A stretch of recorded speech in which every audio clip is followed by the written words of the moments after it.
Hello everyone, मैं रमन कुमार रजक स्वागत करता हूँ आप सभी का अपने यूट्यूब चैनल पर। दोस्तों, आज की चर्चा का विषय है पोस्टल लाइफ इंश्योरेंस और रूरल पोस्टल लाइफ इंश्योरेंस। यानी कि अगर किसी ने पीएलआई और आरपीएलआई पॉलिसी ले रखी है, तो अगर इनका जो टाइम पीरियड पूरा हो गया है, मैच्योर हो गई है, तो उसके बाद में एक फॉर्म भरा जाता है जिसे मैच्योरिटी क्लेम फॉर्म बोलते हैं या सर्वाइवल बेनिफिट फॉर्म बोलते हैं। इस फॉर्म को कैसे भरना है, इसके बारे में आज हम लोग चर्चा करेंगे। तो सबसे पहले जानते हैं कि इस फॉर्म को ब्लॉक लेटर्स में भरा जाएगा। ब्लॉक लेटर से मतलब है कि आप लोगों को ये फॉर्म ब्लॉक लेटर यानी बड़े अक्षरों में भरना है। यानी कि आप रिटन हैंड्स में नहीं भर सकते, इस तरीके से आप लोग इसे नहीं भर सकते, इस बात का ध्यान रखेंगे। तो ये जो तरीका है वो आपका गलत है। ब्लॉक लेटर्स में भरना है, ये वाला जो तरीका है वो आपका सही है। तो अब जानते हैं कि इस फॉर्म को कैसे भरना है। वन बाई वन सारे पॉइंट्स को हम लोग कवर करेंगे। तो सबसे पहले करते हैं कि पहले पॉइंट में आपको पॉलिसी की डिटेल्स देनी है। पॉलिसी डिटेल्स में सबसे पहले पॉलिसी टाइप है कि आप लोगों ने पॉलिसी टाइप कौन सी ली है। तो इसको भरने से पहले आप लोगों को एक बॉन्ड दिया जाता है, जिसे हम लोग पॉलिसी बॉन्ड के नाम से भी जानते हैं। तो पॉलिसी बॉन्ड कब दिया जाता है? जब आप लोगों ने पीएलआई या आरपीएलआई करवाई थी, जब ये प्लान लिए थे, तब आप लोगों को एक पॉलिसी बॉन्ड दिया गया था। इस पॉलिसी बॉन्ड में बहुत सारी डिटेल्स हैं। उनमें से सबसे पहले आपको पॉलिसी टाइप भरना है। जनरली आप लोग ई ए प्लान लेते हैं, यानी कि एंडोमेंट एश्योरेंस प्लान लेते हैं, जैसे ई ए या कहीं संतोष प्लान कहते हैं। ई ए प्लान लेते हैं, उसके बाद में आपको पॉलिसी नंबर भरना है। पॉलिसी नंबर आपका डिपेंड करता है कि आप कब का आपका पॉलिसी है। यानी कि अगर पॉलिसी पुरानी है तो शुरुआत के जो जो दो लेटर्स हैं वो आपका जो स्टेट है वहां से बिलोंग करते हैं, यानी कि वो शो होता है। फिर उसके बाद में नंबर है, देन आप लोगों ने कहाँ से लिया है वो है। तो पॉलिसी नंबर भरना है। अभी तो फिलहाल आजकल तो आप लोगों को 00 से स्टार्ट होते हुए नंबर देखने को मिलते हैं, जो कि 13 डिजिट्स होते हैं, 13 नंबर होते हैं इसमें।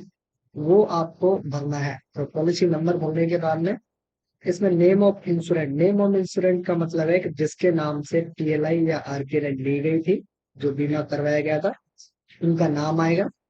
नाम के बाद में सम एश्योर्ड भी आपको वही देखने को मिल जाएगा। सम एश्योर्ड का मतलब है कि आप लोगों ने कितने रुपए का बीमा करवाया था, सम एश्योर्ड कितना था टोटल, वो सारी चीजें आप लोगों को इसमें भरनी है। जो भी आपका सम एश्योर्ड है वो आप लोग भरेंगे। नेक्स्ट, डेट ऑफ एक्सेप्टेंस यानी कि स्वीकृति की तिथि, जो कि आपके पॉलिसी बॉन्ड में दी हुई है वहां पे देखने को मिलेगी। आपका प्रीमियम फ्रीक्वेंसी क्या था, इसका मतलब है कि आप लोगों ने इसे किस तरीके से भरा था। आप लोग मंथली इसकी डिपॉजिट करते थे, जो इंस्टॉलमेंट है वो, या क्वार्टरली करते थे, या हाफ ईयरली या ईयरली, जो भी है आपका वो भरेंगे आप लोग। नेक्स्ट, सर्वाइवल बेनिफिट ड्यू अगर कोई है, यानी कि एक पॉलिसी है एंटीसिपेटेड एंडोमेंट एश्योरेंस की एईए के नाम से, जिसे हम लोग सुमंगल पॉलिसी भी कहते हैं। इस पॉलिसी में सिंपली क्या होता था कि मनी बैक पॉलिसी होती है। अगर किसी ने सर्वाइवल बेनिफिट अगर किसी का ड्यू है तो वो तारीख लिखेंगे। ये सिर्फ और सिर्फ ए पॉलिसी वालों को भरना है, बाकी को नहीं भरना है। बाकी के सभी लोगों को क्या भरना है? डेट ऑफ मैच्योरिटी, यानी कि ये कब परिपक्व हुई है, उस डेट को आप लोगों को भरना है। इसकी मैच्योरिटी पीरियड क्या है, लास्ट इसका पीरियड क्या है, ये भरना है। अगर आप लोगों ने लोन लिया है पॉलिसी पर, यानी कि आप लोग पीएलआई और आरपीएलआई पॉलिसी पर लोन ले सकते हैं। अगर किसी ने लोन लिया हुआ है तो यस करें, बाकी जिन्होंने नहीं लिया है वो लोग नो पर टिक करेंगे, जिन्होंने लिया है वो यस पर टिक करेंगे। देन जिसने लोन लिया हुआ है, यस है उनका, तो आपको लोन सेंक्शन का अमाउंट बताना पड़ेगा कि आप लोगों ने लोन कितने का लिया था। और लोन अगर आप लोगों ने रीपेमेंट कर दिया, भर दिया है, यानी कि लोन का पैसा जमा करा दिया है, तो उसकी जो डेट्स है, तारीख है, वो लिखनी पड़ेंगी आपको। और आपका आउटस्टैंडिंग लोन अमाउंट कितना है, वो सारी चीजें भरनी है। नेक्स्ट, आपको तीसरा पॉइंट छोड़ देना है, इसमें कुछ खास लिखने को है नहीं। चौथे नंबर पॉइंट की तरफ चलते हैं। कम्युनिकेशन एड्रेस की बात यहाँ पर की जाती है, यानी कि आपका एड्रेस क्या है, आपका पता क्या है, वो भरना है। कि अगर आप लोगों से कोई पत्राचार करे या आपका कोई सूचना देना चाहे आपको सीपीटी ब्रांच, तो आपको कहाँ पर सूचना देनी है, तो वो एड्रेस लिखना है। एड्रेस में आप लोग यहाँ भरेंगे। उसके बाद में आपको अपने जिले का नाम भरना है। उसके बाद में आपको अपने राज्य का नाम भरना है। इसके बाद में आपका है पिन कोड, जो भी आपका पिन कोड है वो पिन कोड भरें। और उसके बाद में आपका जो भी कॉन्टेक्ट नंबर है, मोबाइल नंबर आपका जो भी है, कॉन्टेक्ट नंबर भर सकते हैं। ईमेल आईडी भर सकते हैं इसमें। और उसके बाद में आप लोग अपना आधार नंबर भी भर सकते हैं। तो ये जो डिटेल्स है कम्युनिकेशन की, ये आपको भरनी है। आप चाहो तो इसे टेम्पररी एड्रेस जो भी आपका वो भी भर सकते हैं। अगर आपने युगल सुरक्षा पॉलिसी ली है, जिसमें युगल सुरक्षा पॉलिसी एक कपल लेता है, यानी कि दो लोग मिलकर के लेते हैं, मेल प्लस फीमेल कपल लेते हैं। तो इसका उसका नाम आपको बनना है कब, अगर आपने युगल सुरक्षा पॉलिसी ली है तो उस केस में। देन आपको सिक्स पॉइंट में क्या भरना है, ऑफिस का एड्रेस, वीडियो का जो भी है, पेड़ का भी। ये आप लोगों को जो कस्टमर्स हैं ये आप लोगों को छोड़ना होता है, इसको नहीं भरना है।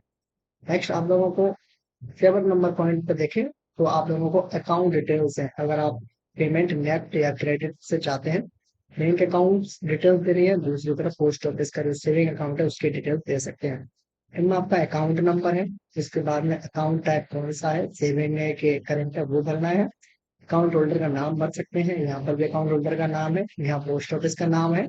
और देन बैंक का नेम और बैंक की जो ब्रांच है उसका नाम और पता। इधर सीबीएस पोस्ट ऑफिस है कि नहीं है, पिन कोड है, जो भी है वो भरना है। यानी कि जिनको बैंक की डिटेल्स देनी है वो ये सारी चीजें भरेंगे, जिनको पोस्ट ऑफिस का जो सेविंग अकाउंट नंबर देना है वो सारी चीजें इधर भरनी है। नेक्स्ट चलते हैं, आपको क्या भरना है, आईएफएससी कोड है इधर बैंक वालों के लिए। कैंसिल चेक आपको आप लोगों ने एनक्लोज किया है कि नहीं किया है, यानी कि जो कैंसिल चेक है वो आपने लगाया या नहीं लगाया, संलग्न किया है कि नहीं किया है, वो सारी डिटेल्स है। और यहाँ पर पासबुक के पहले पेज को आप लोगों ने जो फॉर्म है, ये जो फॉर्म हम लोग भर रहे हैं इसके साथ लगाया है कि नहीं लगाया, ये पूछा गया है। तो कैंसिल चेक क्या होता है, सिंपली आपकी जो चेक बुक है उनमें से एक चेक आपको निकालना है और उस एक चेक पर दो लाइन खींचनी है और आपको इंग्लिश में कैंसिल या कैंसिल जो भी आप लिखना है वो लिख देंगे। तो इस तरीके से आपका चेक कैंसिल चेक माना जाता है। तो ये सारी चीजें आप लोग ध्यान रखेंगे। नेक्स्ट आप लोगों को बताया गया है कि डॉक्यूमेंट्स जो एनक्लोज किए हैं, एनक्लोज का मतलब है कि आप लोगों ने जो अटैच किए हैं वो कौन कौन से डॉक्यूमेंट अटैच किए हैं, वो सारी चीजें आप लोग टिक करते जाएं। जैसे किसी ने ओरिजिनल पॉलिसी बॉन्ड या लेटर ऑफ इंडेमनिटी अटैच किया है तो टिक करें। Self attested copy ID proof की, जो इंश्योरेंस है उसकी। देन एड्रेस प्रूफ की, जो भी आप लोग इनमें से डॉक्यूमेंट देते हैं उसके साथ में वो सारी चीजें आप लोगों को टिक करनी है। नेक्स्ट अपॉइंटमेंट ऑफ मैसेंजर, आप लोगों को ये जो सारी चीजें हैं ये ब्लैंक छोड़नी है, यहाँ पर कुछ नहीं करना है। नेक्स्ट हम लोग चलते हैं, यहाँ पर आपको ये जो डिटेल्स भरेंगे वो लोग सिग्नेचर करेंगे। यहाँ सिग्नेचर और मैसेंजर है, नेम ऑफ द मैसेंजर है, यहाँ पर बीमा चोपड़ा के सिग्नेचर है। नेक्स्ट इस बात का आप लोगों को विशेष रूप से ध्यान रखना है कि जिन लोगों ने पीएलआई या आरपीएलआई ली है और वो इलिटरेट है यानी कि अनपढ़ है, सिग्नेचर नहीं कर सकते हैं, तो मोस्टली जो पीएलआई है वहां पर तो ये केस नहीं मिलेगा, आरपीएलआई में ये केस मिल सकता है। अगर आरपीएलआई का जो इंश्योरेंट है वो अनपढ़ है तो उस केस में उनको दो गवाह की जरूरत पड़ेगी। दो गवाह के नाम और पते यहाँ भरने हैं आप लोगों को, मैंने उनके यहाँ पर सिग्नेचर करवाने हैं। नेक्स्ट आप लोगों को ऑफिस यूज वाला जो कॉलम है ये कस्टमर्स को नहीं भरना है, ये ब्लैंक छोड़ना है। नेक्स्ट एक्नॉलेजमेंट स्लिप में क्या है, एक्नॉलेजमेंट स्लिप आप लोगों को कस्टमर्स को मिलेगी ये, और उनमें आप लोगों ने जो डॉक्यूमेंट्स दिए हैं देन आप लोगों को सीपीसी ब्रांच है या पोस्ट मास्टर असिस्टेंट जो भी हैं आपके, वो एक्नॉलेजमेंट स्लिप आपको वापस करेंगे कि हम लोगों ने ये रिसीव कर लिया। जो भी आप लोग देंगे वो आप लोग यहाँ पर टिक करके जो रिसीप्ट है वो आप ले सकते हैं कि मैंने ये डॉक्यूमेंट्स है वो यहाँ पर दे दिए। देन यहाँ पर वो जो भी आप लोगों से डॉक्यूमेंट्स लेगा उनके सिग्नेचर होंगे और उनके ऑफिस की मोहर, नाम और डेजिग्नेशन होगा।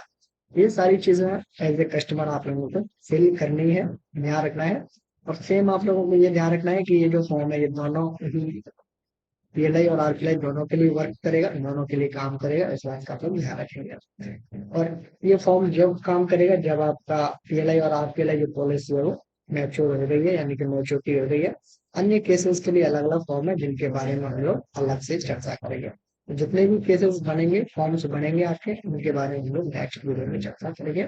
फिलहाल के लिए आप लोगों को सर्वाइवल बेनिफिट या मैच्योरिटी क्लेम का जो फॉर्म है वो आपका यही भलाई आप लोगों को इस बात का ध्यान रखना है। तो फॉर्म भरते समय किसी भी प्रकार की कोई मिस्टेक नहीं करनी है, इस बात का भी आप लोग ध्यान रखेंगे। फिलहाल के लिए इस वीडियो को करता हूँ मैं एंड। ये है अंत इस वीडियो का। धन्यवाद।